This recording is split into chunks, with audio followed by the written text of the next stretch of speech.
The pool water rippled as Marcus Johnson lowered himself onto the steps, eager to cool off after his morning jog. It was barely 9 o'clock, but the June heat had already turned his Pleasant Pines community into a shimmering mirage. He closed his eyes, savoring the relief until a sharp voice shattered his moment of peace. "Excuse me. This pool is for residents only." Marcus opened his eyes to see Karen Whitfield standing at the gate, her manicured hand clutching her phone like a weapon. Her blonde bob didn't move an inch as she tilted her head, eyes narrow behind designer sunglasses. "I am a resident," Marcus replied calmly, though his heart had begun to race. He'd only moved in 3 weeks ago, but he'd already heard stories about Karen, a self-appointed enforcer of the Pleasant Pines Homeowners Association bylaws. Karen's lips thinned. "I know every homeowner in this community and I don't recognize you." She stepped closer, her voice dropping to a stage whisper. "How did you get the gate code?" Marcus stood up, water cascading off his shoulders. "Because I live here. 1487 Magnolia Drive. Moved in last month." A flicker of uncertainty crossed Karen's face, quickly replaced by determination. She lifted her phone. "I'm calling security. If you're really a resident, you won't mind waiting." Before Marcus could respond, she was already speaking into her phone, her back turned to him, but her voice perfectly audible. "Yes, there's an unauthorized person at the community pool. No, he won't leave. Yes, I've asked." 20 minutes later, Officer Dan Presley arrived, the same officer who had nodded politely at Marcus when they'd crossed paths during his morning jogs. Karen immediately rushed to him, speaking rapidly. "This man claims he lives here, but I've never seen him before. I'm the HOA vice president, and I know all our residents." Officer Presley turned to Marcus, his expression unreadable. "Sir, do you have any identification with your address?" Marcus felt a flush of anger but kept his voice steady. "My wallet's at home. I just came for a quick swim before work." Karen's triumphant smile made his stomach turn. "Then I'll need you to leave until you can prove residency," Officer Presley said, his tone suddenly official. "Are you serious?" Marcus couldn't believe what was happening. "I've lived here for 3 weeks. You've seen me jogging." A small crowd of neighbors had gathered by now. From the back, a voice called out, "He's telling the truth. He bought the Reynolds' old place." It was Mrs. Chen from across the street, clutching her morning mail. "I brought him a welcome pie when he moved in." Karen's face flushed red. "Well, he should have his ID. That's basic pool protocol." Another neighbor stepped forward, Troy Washington, who Marcus had met at the mailboxes. "Since when? I never bring my wallet to swim." Officer Presley looked uncomfortable now, caught between Karen's insistence and the growing murmurs of the crowd. More neighbors were arriving, some in bathrobes, others pausing on their way to work. Karen's phone chimed. She glanced down, then looked up with renewed purpose in her eyes. "I've just received confirmation from our HOA president," Karen announced, her voice carrying across the pool area. "All residents must have their access cards with them at all times. It's in the bylaws." Troy shook his head. "That's not true. I've read every page of those bylaws for my renovation project." Karen's smile didn't waver.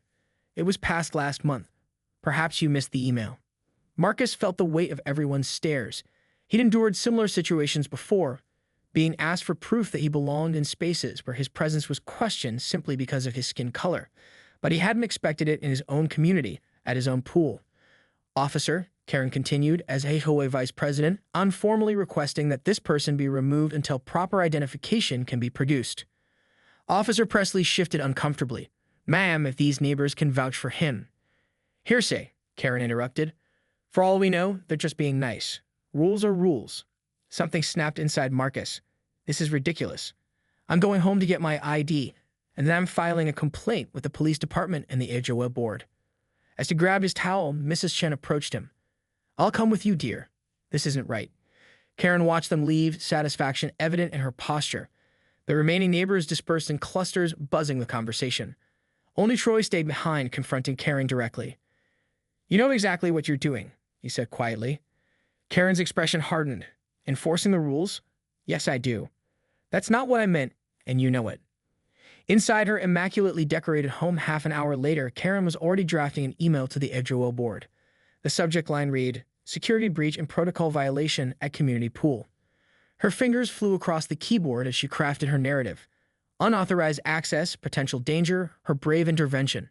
She was just about to hit send when her phone rang. Stanley Grayson, the HOA president. "Karen, what the hell is going on? I'm getting calls about some incident at the pool." "I was just handling a security issue," Karen replied smoothly. "Someone without proper identification." "Was it Marcus Johnson?" Stanley interrupted, because he's on my screen right now, showing me his deed and driver's license. He's definitely a resident. Karen's mouth went dry. Well, you didn't have identification at the pool. That's a violation of what? There's no rule about carrying ID at the pool, Karen. But the email you sent last month. What email? I never sent anything about pool IDs. Karen felt her carefully constructed reality wobbling. There must be some mistake. The only mistake was harassing a new homeowner, Stanley said firmly, and claiming to have confirmation from me. Karen, this is serious. Outside, a commotion drew Karen to her window. Marcus had returned, now fully dressed, ID in hand. With him were Mrs. Chen, Troy, and at least a dozen other neighbors. Officer Presley's patrol car pulled up behind them. Karen's phone chimed with a new email notification from the neighborhood message board. The subject line made her stomach sink. Emergency HOA meeting held, discrimination incident at community pool. She watched as Marcus spoke to the gathering crowd, his expression resolute.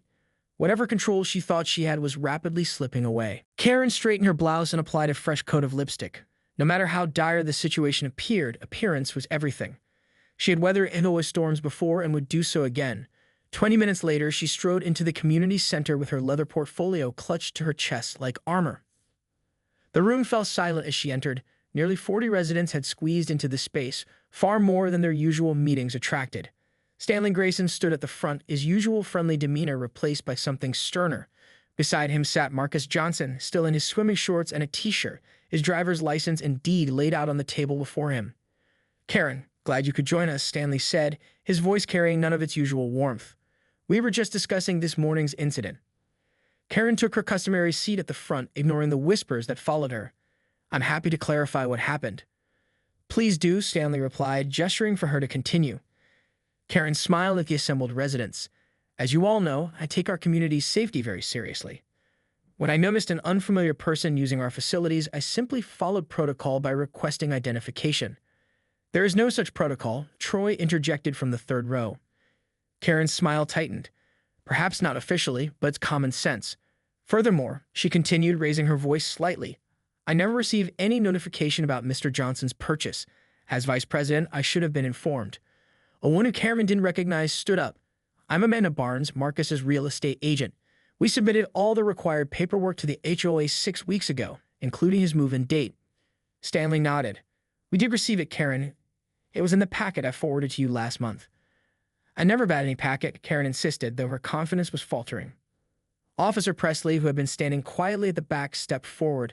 Mrs. Whitfield, I need to address your claim that I supported removing Mr. Johnson from the premises. At no point did I agree to escort him out. In fact, I was attempting to de-escalate the situation when neighbors confirmed his residency. Karen felt heat rising to her face. That's not how I remember it. Fortunately, Marcus said, speaking for the first time, Mrs. Chen recorded part of the interaction on her phone. She was concerned about how the situation was unfolding. Mrs. Chen nodded, holding up her phone. I started recording when I heard the commotion. I have done this before when I witnessed similar incidents in my previous neighborhood. Karen's heart sank. This was spiraling beyond her control. I think you're all blowing this out of proportion. I was simply being vigilant. Vigilant? Marcus repeated, his voice steady despite the emotion evident in his eyes.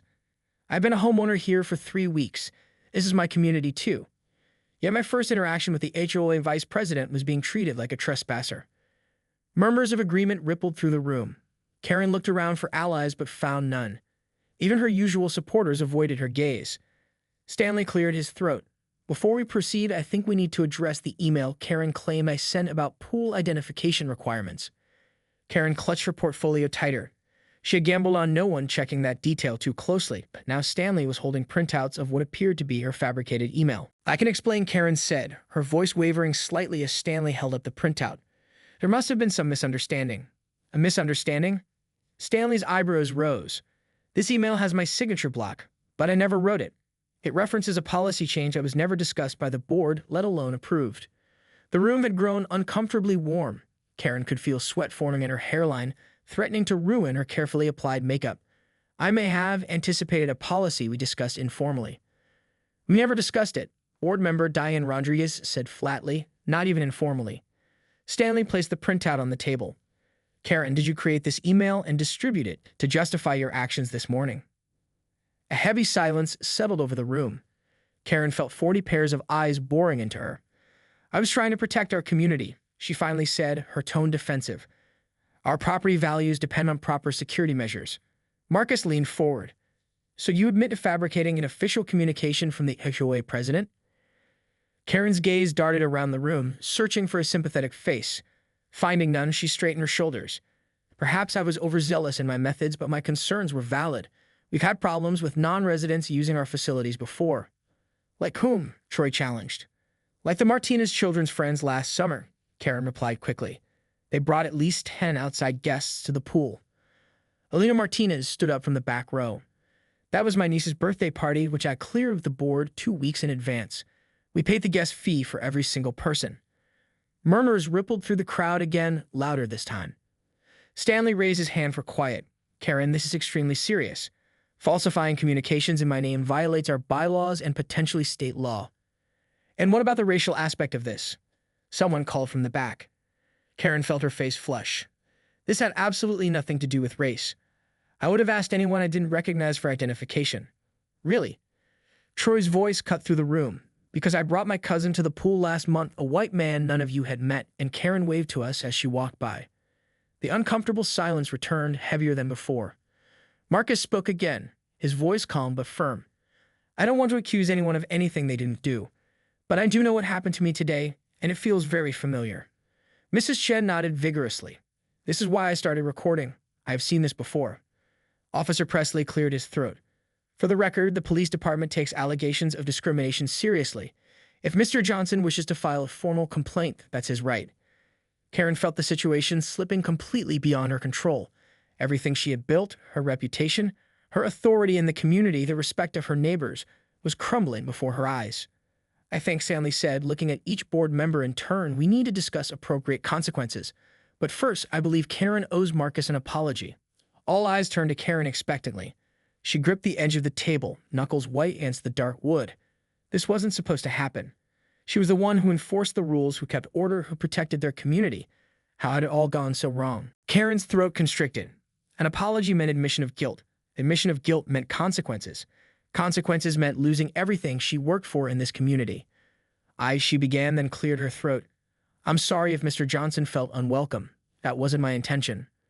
Marcus' expression remained neutral, but several people in the room groaned audibly. That's not an apology, Stanley said firmly. That's deflecting responsibility. Karen's nostrils flared. Fine. I apologize for questioning your residency, Mr. Johnson. And the fabricated email, Stanley pressed. Karen's jaw tightened. And for the email. Stanley nodded, though his expression suggested the apology fell short. Given the seriousness of these actions, the board needs to discuss appropriate measures. I'm calling for an executive session immediately following this meeting. You can't make decisions about my position without proper procedure, Karen protested, clutching at procedural straws. The bylaws require written notice before any disciplinary action. We're aware of the bylaws, Karen, Diane replied coolly. Perhaps more aware than you, given recent events. As the meeting shifted to other business, Karen sat rigid in her chair, barely hearing the discussions around her. Her mind raced through possibilities, ways to salvage her reputation, to reframe the narrative, to maintain her foothold on the board. When the general meeting concluded, residents filed out, many stopping to introduce themselves to Marcus with handshakes and warm welcomes. Karen watched, seething silently, as the community embraced the very person she had tried to exclude. Board members, please remain for the executive session, Stanley announced, his voice cutting through Karen's thoughts. The room emptied until only the 5 board members remained. Karen's fellow board members, Stanley, Diane, Trevor, and Raj, sat across from her, a united front.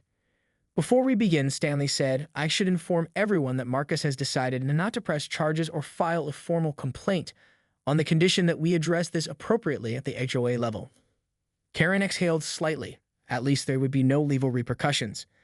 However, Stanley continued, he did request that his attorney be allowed to review any disciplinary measures we decide upon. Karen's temporary relief evaporated. This is absurd. I've dedicated 4 years to this board. One misunderstanding shouldn't erase all that work. Fabricating emails in my name isn't a misunderstanding, Karen, Stanley replied sharply. Neither is discrimination against a homeowner. I didn't discriminate. Karen's voice rose. Race had nothing to do with it. Raj, who had been quiet until now, leaned forward. Karen, I've lived here for 7 years. Not once have you questioned my residency at the pool, despite the fact that I'm frequently the only Indian person there. That's different. I know you. And yet, Trevor added, you didn't question my brother-in-law last month when he used the pool while house-sitting for us. A stranger you'd never met before. But Karen stopped herself, realizing too late the trap she walked into. He what? Diane asked, her voice deceptively soft. Looked like he belonged. The implication hung heavy in the air. Karen's mouth opened and closed, but no words came out. Stanley placed his hands flat on the table. I think we need to discuss your continued role on this board, Karen. This is a witch hunt, Karen said, her voice trembling with indignation. One incident, and suddenly my entire history with this community means nothing. Stanley's expression remained impassive. Your history includes numerous complaints about selective enforcement, Karen. We just never had such clear evidence before. Complaints from whom? Karen demanded. The Diaz family, for one, Diane replied. You cited them for their holiday lights being up 3 days past the removal deadline, but said nothing when the Petersons kept theirs up for 2 weeks. The Petersons had a family emergency, Karen countered. So did the Diaz family, Raj said quietly. Their daughter was hospitalized. You knew this because Elena told you directly when you left the citation on their door. Karen felt her carefully constructed defenses crumbling. Those are entirely different situations. Are they? Trevor asked. Because we could go through the complaint records for the past year. I suspect we find a pattern. Stanley slid a document across the table. The board bylaws are clear. Any officer who knowingly falsifies official communications or engages in discriminatory practices can be removed by majority vote. Karen stared at the paper, refusing to touch it. After everything I've done for Pleasant Pines. Yes, Stanley said simply. Your contributions don't excuse your actions. For the first time, real fear gripped Karen. Her position on the board wasn't just about enforcing rules. It was her identity, her purpose in the community. Without it, who would she be? I move to vote on Karen's removal as vice president, Diane said formally. Second, Raj added. Wait, Karen interjected desperately. Don't I get a chance to defend myself formally? A hearing. This is your hearing, Stanley replied. But if you'd like to make a statement before we vote, the floor is yours. Karen looked at each board member, searching for any sign of sympathy.